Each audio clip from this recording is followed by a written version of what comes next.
প্রিয় বন্ধুরা, কেমন আছেন? আশা করি ভালো। আজকের ভিডিওটা মহা গুরুত্বপূর্ণ হতে চলেছে, কারণ আমি পৃথিবীর অসংখ্য অসংখ্য ধর্ম থেকে মিরাজের কাহিনীগুলো তুলে ধরবো। মিরাজ,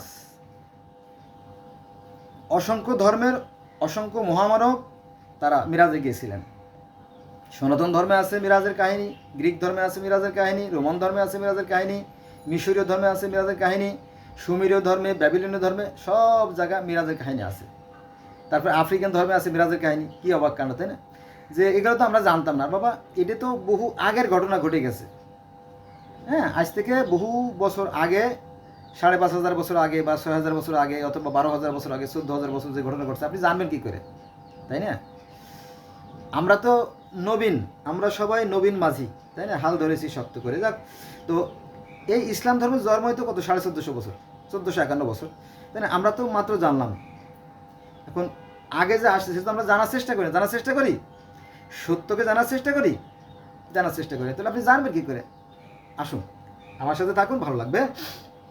আমি অসংখ্য ধর্ম থেকে আপনার মিরাজের কাহিনী, মিরাজ, সনাতন ধর্ম মিরাজ। তো সনাতন ধর্ম মিরাজ কেন? কারণ সনাতন ধর্ম হচ্ছে পৃথিবীর সর্বপ্রাচীনতম ধর্ম, তাই না? আজ থেকে 80 লক্ষ বছর আগে, অথবা মনে করেন যে কত 50 লক্ষ অথবা 25 লক্ষ বছর আগে যে ধর্ম, তাই না? তো এটাকে আগেই তো বলতে হবে নাকি? হ্যাঁ, তো সনাতন ধর্মে মিরাজ আবার কেমন? যেমন লোকনাথ ব্রহ্মচারী, তারপরে অন্যান্য যে সমস্ত মহাপুরুষরা ছিল তারা প্রায় স্বর্গে যাওয়া আসা করতো, প্রায় স্বর্গে যেত এবং ঈশ্বরের সাথে দেখা সাক্ষাৎ হতো। একবার ওই স্বর্গের যে দ্বার রক্ষক ছিল, ওরা ছিল দুই ভাই, জয় বিজয়। ওরা মানুষের সাথে বেয়াদবি করার পরে ওইটা আবার ঈশ্বরের কাছে যায় খবর। তখন আবার ওই যে দুইজন ফেরেশতা ছিল বা যে দ্বার রক্ষক ছিল, তাদেরকে শাস্তি স্বরূপ আবার পৃথিবীতে মনুষ্যকুলে পাঠায় দেয়। তখন পৃথিবীতে তাদের নাম হয় হিরণ্যক্ষ আর হিরণ্যকশিপু। ওই যে মানে স্বর্গের যে দুই রাক্ষক জয় বিজয়, তাদের নাম হয় হিরণ্যক্ষ, শিবু। তারা আবার পৃথিবীতে এসে অত্যাচার করা শুরু করলে তাদেরকে দমন করার জন্য বা তাদের ঘরে জন্ম নেয় একজন প্রহ্লাদ মহাজন। সে দিবারাত্রি হরি হরি বলতো, অর্থাৎ সৃষ্টিকতা নিরাকার সৃষ্টিকতা বলতো।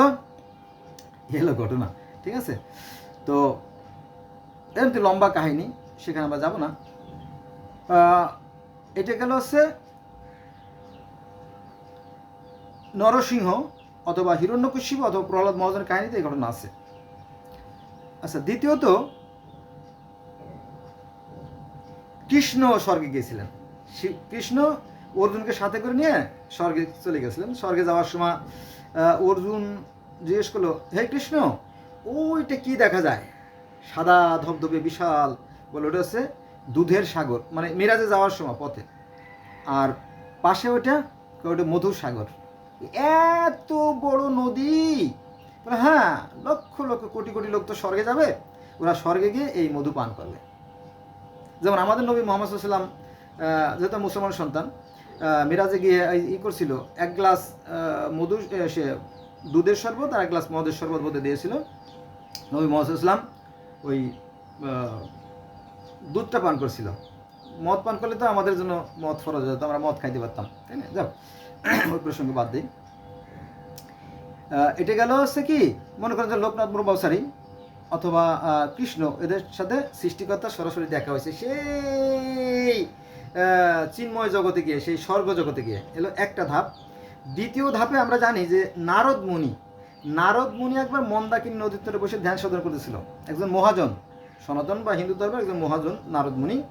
উনি ধ্যান সাধন করতেছিল। ধ্যান করতে করতে সৃষ্টিকর্তা সন্তুষ্ট হয়ে গেলেন এবং তিনি পৃথিবীতে নেমে আসলেন। আসার পরে তাকে দেখা দিলেন। তখন নারদ মুনি তো চমকে গেছে, হে ভগবান গো, তুমি কোথায় থাকো গো?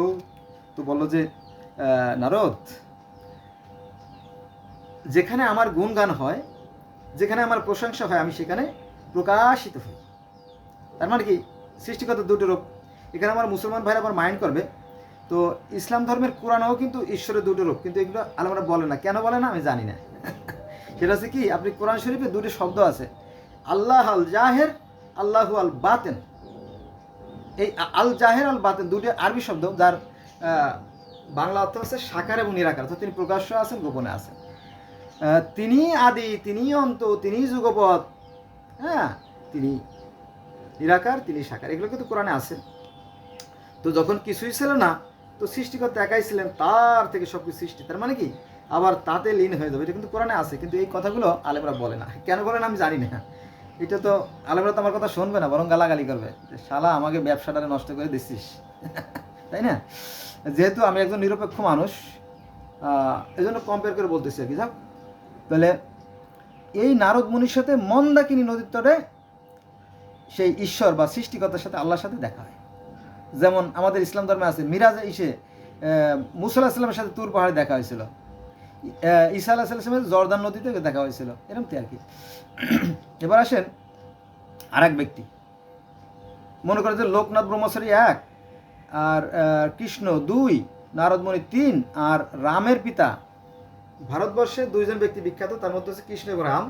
তো রামের পিতা দশরথের সাথেও সৃষ্টিকর্তা আল্লাহর দেখা হয়েছে। সেটা আবার কেমন, উনি যজ্ঞ করতেছিলেন। যজ্ঞ মানে কি জানেন, নামাজ, প্রেয়ার, আর্চনা, ইবাদত, প্রার্থনা, যাই বলেন এইটা। তো তারা তাদের পদ্ধতিতে, তাদের ভাষা এটা করে থাকে। ওম শান্তি শান্তি যদ যদ হি ধর্মস্য গ্লানি ভবত ভারত অভ্যুত্থানম শ্রীরাম, এরকম দেখবেন যে শ্লোক পড়ে, হিন্দুরা শ্লোক পড়ে। আমি হয়তো ভুল বলছি কিনা জানি না, সরি ফর দ্যাট। এটা আমরা হাই স্কুলের অ্যাসেম্বলি হতো, তো সেখান থেকে 2-1টা কথা মুখস্থ আছে। যাক, তো এরকম করতেছিল, ওই মানে সৃষ্টিকর্তার কাছে তারা প্রার্থনা করে, কারা, সনাতনীরা, হিন্দুরা। এরকম হে ভগবান, তুমি আমাকে জ্ঞান দান করো, তুমি আমাকে পুত্র সন্তান দাও, তুমি আমাকে গাভী দান করো, তুমি আমাকে বিদ্যা বুদ্ধি বাড়িয়ে দাও, আমাকে সম্পদের প্রচুর্য দান করো। এগুলো কিন্তু বেদে আছে। কিন্তু হে পৃথিবীর অধিপতি, হে বিশ্বজাহানের পরিচালক, এসব কথা বেদে আছে। আমার ওই যে বেদ এবং কোরআনে যা আছে, বেদে যা আছে কোরআনে আছে, ওই ভিডিওটা দেখলে এগুলো পেয়ে যাবেন। আমি একদম বাক্য নম্বর, সূক্ত নম্বর, অধ্যায় নম্বর সব কিছু সহ এটা করছি, মানে ভিডিও করছি। তো এরকম তো উনি ধ্যান করতেছিলেন। কে, রামের পিতা দশরথ। অগ্নিকে সাক্ষী রেখে, কিন্তু অগ্নি কিন্তু ভগবান না, অগ্নি হচ্ছে কি সাক্ষী, প্রতীক হিসেবে, হ্যাঁ, সাক্ষী রাখে। কারণ আগুন অনেক বড় একটা ব্যাপার, আগুন না হলে পৃথিবীতে কোনো কিছু সৃষ্টি হতো না আর কি, জানেন তো। যাক, এই বিষয় নিয়ে অন্যদিন আলোচনা করবো। তো উনি কি করলো এভাবে, হে বিশ্বজাহানের পরিচালক, তুমি দেখা দাও। তখন ঈশ্বর আবির্ভাব ঘটল। ওরে বাবা, মানে আগুনের মধ্য থেকে আর একটা আগুন, মানে আরও অতিকায় এক জ্যোতি, যে জ্যোতি নবী মোহাম্মদ সাল্লাল্লাহু আলাইহি ওয়াসাল্লাম মিরাজে গিয়ে দেখছিলেন, যে নবী ঈসা আলাইহিস সালাম তুর পাহাড়ে দেখছিলেন, যে জ্যোতি ঈসা আলাইহিস সালাম দেখছিলেন, বা বাইবেলে ঈশ্বরের রূপ আছে, মানে অতিকায় জ্যোতি, তার আছে 7টা আত্মা, এরকম বর্ণনা আছে। সেখানে আমরা যাবো না আজকে, অন্যদিন হয়তো আলোচনা করব। তো মাথায় গরম হয়ে গেছে, অনেক লম্বা ভিডিও করছি আগে একটা। যাও, কি বলতেছিলাম, ওই ঈশ্বরের কথা, রামের পিতা দশরথের কথা। তখন বলো, হে ভগবান, তুমি কোথায় থাকো গো? তখন বলো যে এসব কথা বলিস না, আগে বল তুই কি জন্য আমাকে স্মরণ করছিস। বলো, ভগবান, তুমি তো আমাকে সবই দিছো, রাজ্য দিছো, হ্যাঁ, রাজপাট দিছো, হ্যাঁ, অর্থ দিছো, হ্যাঁ, সম্পদ দিছো, সম্মান দিছো, হ্যাঁ, আমার 3-3টে স্ত্রী, একটা স্ত্রী তো 3-3টে স্ত্রী, কিন্তু আমার মনের ব্যথা যায় নাই। আল্লাহ তো সবই জানেন, তিনি তো অন্তর্যামী। বলো যে কি তোর মনোবাসনা বল। বলো যে হে ভগবান, আমার তো কোনো সন্তান নাই। বলে ও তাই, ভগবান তো জানেন। তারপর বলো ঠিক আছে, নিয়ে নে, এই নে পায়েস। কারণ ওই জায়গাটা যদি, এইটা রামের ওই জায়গাটা যদি সে আল্লাহ পাক খাটো করে না রাখতো, তাহলে কিন্তু সে ওই যে ইরার মতো, ওই রাবণের মতো, অথবা রাজা কংসের মতো, অর্থাৎ কৃষ্ণের মামা কংসের মতো, অথবা ওই প্রহ্লাদ মহাজনের পিতা হিরণ্যকশিপুর মতো অত্যাচারী হয়ে যেত। আল্লাহ একটু চাপায় রাখছে। দেখবেন যে গরিব মানুষে আল্লাহ আল্লাহ বেশি করে, জানেন, নইলে কিন্তু আল্লাহর নাম ভুলে যেত। যাক, তো চাপায় রাখছে, তখন সে স্মরণ করে, আমি তো, তুমি আমাকে সবই দিয়েছো আল্লাহ ভগবান, কিন্তু আমার তো কোনো সন্তান নাই, আমার মনের ভিতরে অনেক কষ্ট। শুধু আমারই না, আমার যে 3টে বিবি আছে, বেগম আছে, স্ত্রী, তাদের মনে অনেক কষ্ট। বলো যা নে, এই যে পায়েস চিনি বা এই অন্নটা খাওয়াই দিলেই সন্তান হবে।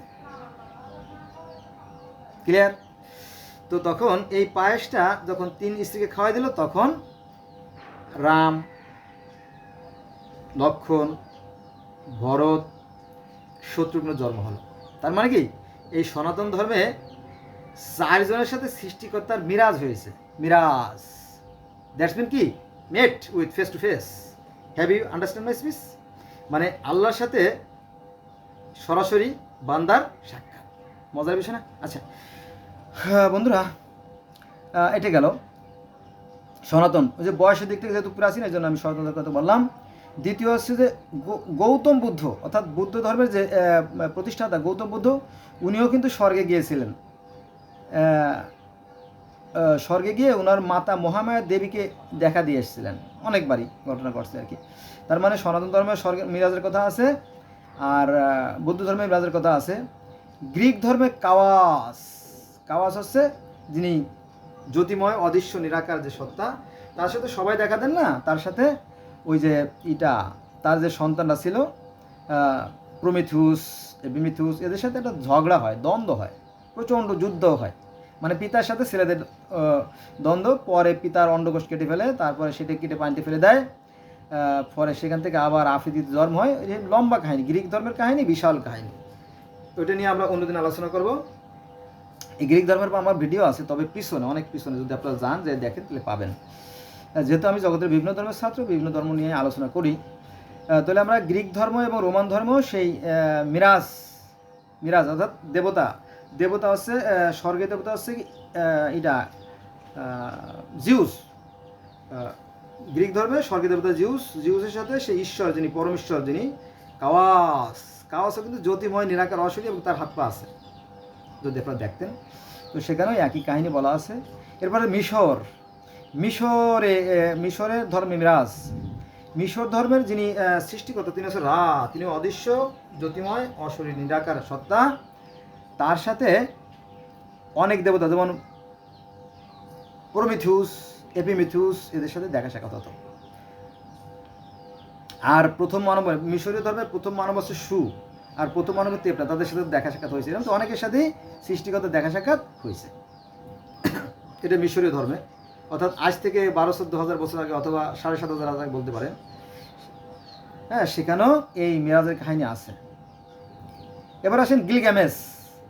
মানে অ্যারাউন্ড দ্য ওয়ার্ল্ড, গোটা পৃথিবীর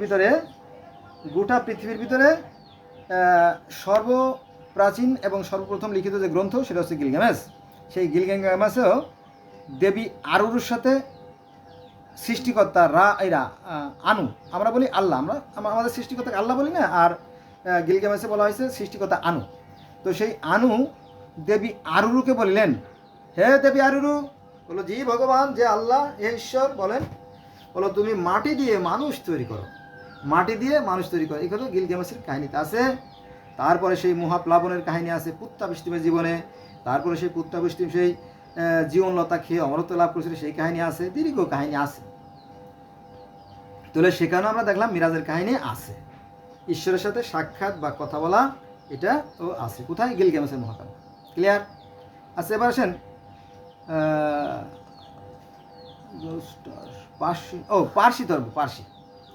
পার্সি ধর্ম বা জরথ্রুস ধর্ম বা জোরস্ট্রানিজম, যাই বলেন, তো এই ধর্মেও মিরাজের কাহিনী আছে। এই পার্সি ধর্মের যে প্রবর্তক, প্রতিষ্ঠাতা, উনি হচ্ছেন জরস্টার। উনি একবার নদীর ত্রিমোহনা, একটা নীরবে নিভৃতে সংগোপনে উনি বসে ওখানে ধ্যান সাধনা করতেন। দীর্ঘদিন ধ্যান করতে করতে করতে হঠাৎ করে সৃষ্টিকর্তার দৃষ্টি পড়ল তার প্রতি। তখন তিনি কি করলেন? তিনি আর্ক অ্যাঞ্জেলকে পাঠিয়ে দিলেন যে যাই ওকে মেসেজ দাও।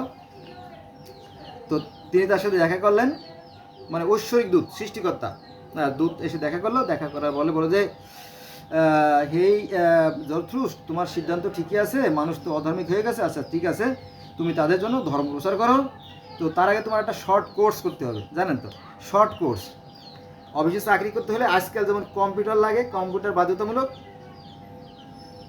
কম্পিউটার খুবই গুরুত্বপূর্ণ একটা বস্তু বর্তমানে। মোবাইল তো আছে আমাদের সবার কাছে, তাই না? মোবাইল না দিলে ভাত খাই না। তো ওরকমটি যে একটা শর্ট কোর্স তোমাকে করাইতে হবে, তুমি চলো।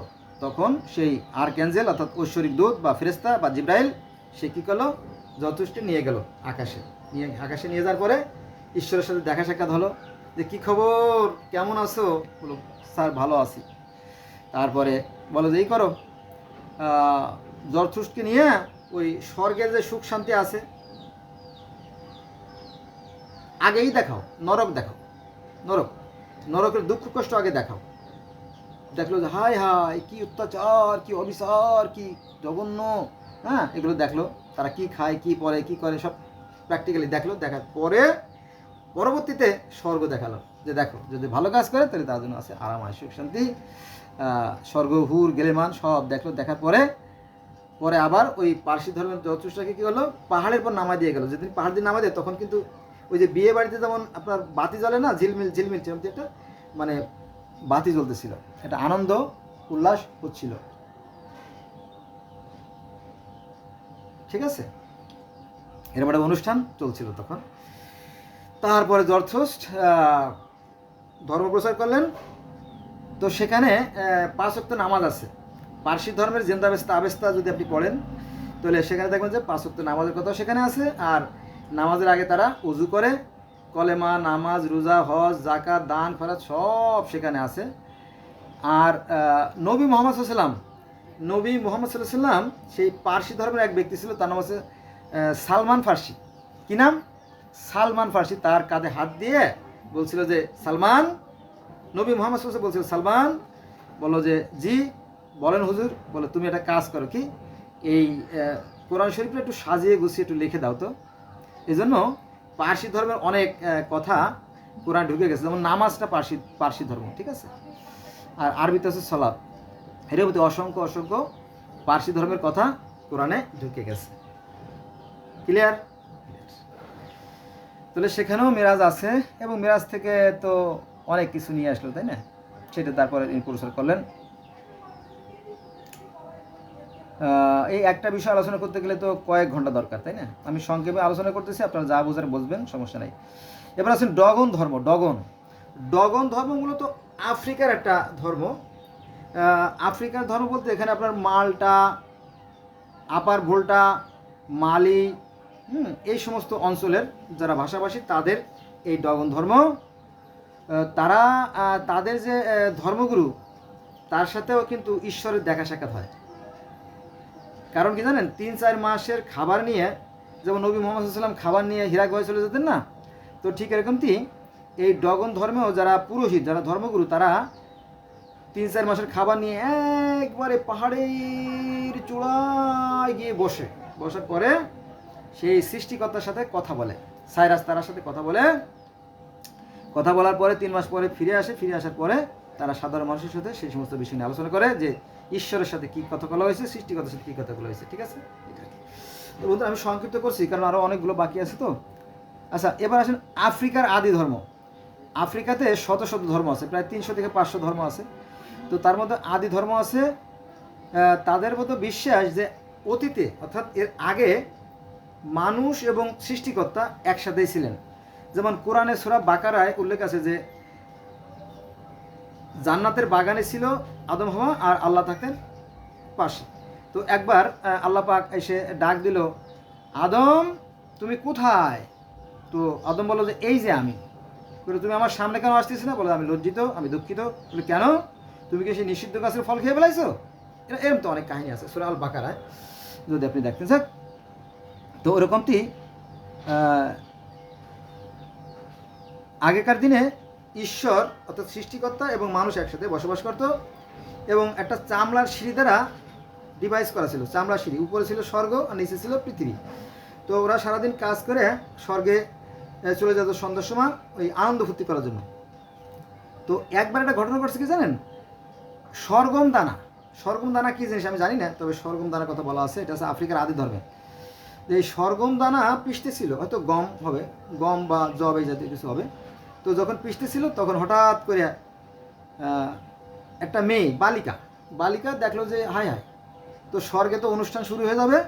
তখন সে হাত ভালো করে না পরিষ্কার করে সেই হাতে ময়দা অবস্থায় সে সিঁড়ি বেয়ে উপর দিকে চলে গেল। তো ভালো কথা। এরপর একটা হায়ানা আসলো, হায়ানা আসার পরে ওই যে ময়দাগুলো ওটা চেটে খায়, ফলে সিঁড়িটা অপবিত্র হয়ে যায়, ফলে স্বর্গটা ঊর্ধ্বে চলে যায় আর পৃথিবীটা দাগায় পড়ে রইল। এই থেকে স্বর্গ থেকে মর্ত্যের পৃথিবী বিচ্ছিন্ন হয়ে গেল। এরকম কাহিনী আছে কোথায়? আছে আপনার আফ্রিকার আদি ধর্মসমূহে এই সমস্ত কাহিনী আছে। এখনও তারা এগুলো বিশ্বাস করে যে অতীতে মানে এর আগে স্বর্গ আর পৃথিবী একই ছিল। কোরআনে কিন্তু এরকম একটা আয়াত আছে যে আকাশ এবং পৃথিবী ওতপ্রোতভাবে জড়িত ছিল, পরে আমি বিচ্ছিন্ন করে দিলাম। এর একটা আয়াত কোরআনেও কিন্তু আছে। It is not a simple story or simple matter. Okay okay, কিন্তু মানুষ জানে না, জানার চেষ্টা করে না। আচ্ছা, এবার আসেন সামানিজম ধর্ম। সামানিজম শব্দের অর্থ, সামানিজম একটা রাশিয়ান শব্দ। এই সামানিজম শব্দের অর্থ হচ্ছে ঊর্ধ্ব জগতের সত্তা, সে নিরাকার সৃষ্টিকর্তা বা আল্লাহ। আমরা বলি আল্লাহ, হিন্দুরা বলে ভগবান বা ঈশ্বর, তাই না? খ্রিস্টানরা ইহুদিরা বলে গড বা দার্জাল, যাই বলেন, সৃষ্টিকর্তাকে আপনি যে নামে ডাকেন কোনো সমস্যা নাই, তার মৌলিকত্বের কোনো ঘাটতি হবে না। তো এরকমটি ঊর্ধ্ব জগতের সত্তা মানে সামান। সেখানে আবার ঈশ্বরের সাথে দেখা সাক্ষাৎ করা যায়, মিরাজ হয়। সেটা আবার কেমন? আপনি ঈশ্বরকে ডাকলে, অর্থাৎ সামানকে ডাকলে তিনি এসেই দেখা দেন। যেমন ওই যে সনাতন ধর্মের নারদ মুনির সাথে ঈশ্বর দেখা দিয়েছেন, তারপরে আপনার এটা কৃষ্ণের এটা দশরথের সাথে দেখা দিয়েছেন, ঠিক ওরকমটি ঘটনা এই রাশিয়ান ধর্ম আছে। কিন্তু এগুলো আমার মনে হয় লাখে কেন কোটিতে একজন জানে কিনা সন্দেহ। তা আপনি জানছেন কিভাবে? ওই যে আমি জগতের বিভিন্ন ধর্মের ছাত্র, আপনার যদি কোনো প্রশ্ন থাকে, আপনাদের যদি ধর্ম সম্বন্ধে কোনো প্রশ্ন থাকে আমাকে তো প্রশ্ন করবেন। আমি শপথ করছি যে মানুষের কল্যাণে কিছু কাজ করে যাব। যে মানুষের এই যে ধর্ম নিয়ে মানুষের মধ্যে হিংসা, বিদ্বেষ, ঘৃণা, এইগুলো আমি একটু দূর করার চেষ্টা করবো, যাতে একটা শান্তি, পৃথিবীতে শান্তি বিরাজ করে। যদিও আমি নবী রাসূল নই, একদম সাধারণ মানুষ, কেটে খাওয়া মানুষ, গরিবের সন্তান। দাও সামানিজমেও সৃষ্টিকর্তার সাথে দেখা করা যায়, তবে তাকে ডাকতে হয়, ডাকতে ডাকতে তিনি ডাক শোনেন এবং দেখা দেন এবং কথা বলেন। তাকে দেখা যায় না, অবশ্য কথা বলে আর কি। ইহুদি ধর্মে মিরাজ, আপনারা জানেন যে ইহুদি ধর্মের যে ইহুদিদের যে নবী মুসা আলাইহিস সালাম, আমরা মুসলমানরা তাকে বলি মুসা, আর ইহুদিরা বলে মোজেস। তো এই মোজেস যখন মিশর থেকে যখন কেনানে যাচ্ছিলেন, কেনানে নিজ মাতৃভূমিতে যখন কেনানে যাচ্ছিলেন, তো পথে মধ্যে মুসা আলাইহিস সালাম তার স্ত্রী বা পরিবারকে বলল, হেই স্ত্রী, ওই যে দূরে আগুন দেখা যায়, আমি একটু আগুন নিয়ে আসি। কারণ তখন ঝড় বৃষ্টি হচ্ছিল, আগুন নিভে গেছিলো সম্ভবত এরমতি। তাছাড়া মুসা আলাইহিস সালামের স্ত্রী ছিল সন্ধান স্বভাবা, এরমতি কাহিনী আছে। এগুলো কোরআনের ঘটনা, কিন্তু ইট is not a simple matter, কোরআনের কাহিনী। তারপরে যখন তিনি গেলেন, তখন সেই আগুনের মধ্যে কথা হলো, হে মুসা। তখন কে কে কে কে? আমি তোমার এবং তোমার পূর্বপুরুষের ঈশ্বর, আমি তোমার এবং তোমার পূর্বপুরুষের আল্লাহ। বলে, হে আল্লাহ, তুমি আমার সাথে দেখা দিলে। হ্যাঁ, এরকম দিক মানে তাওরাত, জবুর, ইনজিল, বাইবেল, মানে এই বর্ণনা ভিন্ন, কিন্তু এই তুর পাহাড় বা তুয়া পর্বত বা সিনাই পর্বত দেখা হয়েছিল, এই ঘটনা কিন্তু মানে সঠিক। তারপরে মুসা আলাইহিস সালাম কী করলেন? দুটো পাথরে লেখা বাণী, এটাও কিন্তু কোরআনে আছে। দুটো ফলকের কথা বলা হয়েছে, যে স্বর্গের পাথরে খোদাই করা বাণী নিয়ে মুসা আলাইহিস সালামের কাঁধে ধরে দিলেন, নে এই নির্দেশ মতো চলবি। তাকে বলা হয় 10 কমেন্ডমেন্টস, বাংলা বলে তাকে বলা হয় 10 আজ্ঞা। মানে যেটা স্বর্গের পাথরে খোদাই করা বাণী লিখে মুসার হাতে বা মুসার কাঁধে আল্লাহ পাক দিয়েছিলেন। ইট is not a simple matter.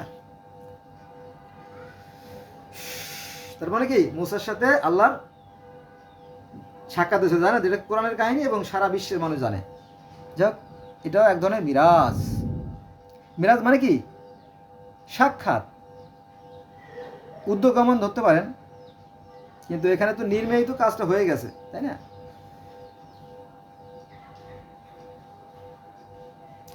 তো সিনাই পর্বতে মুসার সাথে আল্লাহর কথা হয়, দেখা হয়, তাই না, ইত্যাদি ইত্যাদি আর কি। কিন্তু তার কায়া সম্বন্ধে কোনো আলোচনা নাই। এবার আসেন খ্রিস্টান ধর্মে মিরাজ। খ্রিস্টান ধর্মে মিরাজ বলতে কি, হযরত ঈসা আলাইহিস সালাম যখন জর্দান নদীতে গোসল করতে গেলেন, তখন তিনি পবিত্র হয়ে যখন উঠলেন, তখন একটা কবুতর, একটা পাখি ভো ভো ভো ভো ভো করে এই ঈসা আলাইহিস সালামের চারপাশে ঘুরতেন। আর এই যে পাখি, এই পাখির যে ভাষা, এই ভাষা শুধুমাত্র ঈসা আলাইহিস সালাম বুঝতেন। বোঝা গেছে বিষয়টা? তারপরে হযরত ঈসা আলাইহিস সালাম যখন মারা গেলেন বা তাকে মারা হলো, তখন তিনি কী করলেন, অথবা মারা হলো না, অনেক মতভেদ আছে, যাক আমি সেখানে যাব না। তিনি কী করলেন, স্বর্গে গিয়ে তিনি তার যে পিতা, স্বর্গীয় পিতা অর্থাৎ ঈশ্বরের পাশে গিয়ে বসলেন, ডান পাশে গিয়ে অথবা বাম পাশে গিয়ে, যেখানে এক পাশে বসলেও, তাই না? হে আর কি, তাহলে খ্রিস্টানরা বলে যে পিতা, পুত্র আর পবিত্র আত্মা। এ কথা কিন্তু কোরআনে আছে। আরে জালা রে, কোরআনে এই সমস্ত কাহিনী আছে যে হযরত ঈসা আলাইহিস সালাম ছিলেন একজন অনেক বড় বুজুর্গ। তিনি মাটি দিয়ে পাখি বানাইয়া ফু দিতেন, উড়ে যেত। অসুস্থ মানুষকে সুস্থ করতেন, কুষ্ঠরোগীকে ভালো করতেন। এই সমস্ত কাহিনী বাইবেলেও আছে, কোরআনেও আছে। কোরআনে না থাকলে আমি বলতাম না। আপনি কোরআনে যেহেতু আছে, আপনাকে মানতেই হবে যে ঈসা আলাইহিস সালাম অনেক বড় মুজিজা আল্লাহ, তাই না? মানুষ ছিলেন এবং তার মার সাথে মানুষের সাথে তিনি কথা বলতেন। তারপরে আসেন ইসলাম ধর্মের রাস্তা। আমরা জানি যে আল্লাহ নবী মুহাম্মদ সাল্লাল্লাহু আলাইহি ওয়াসাল্লাম মিরাজে গিয়েছিলেন আল্লাহর সাথে দেখা করার জন্য। তারপরে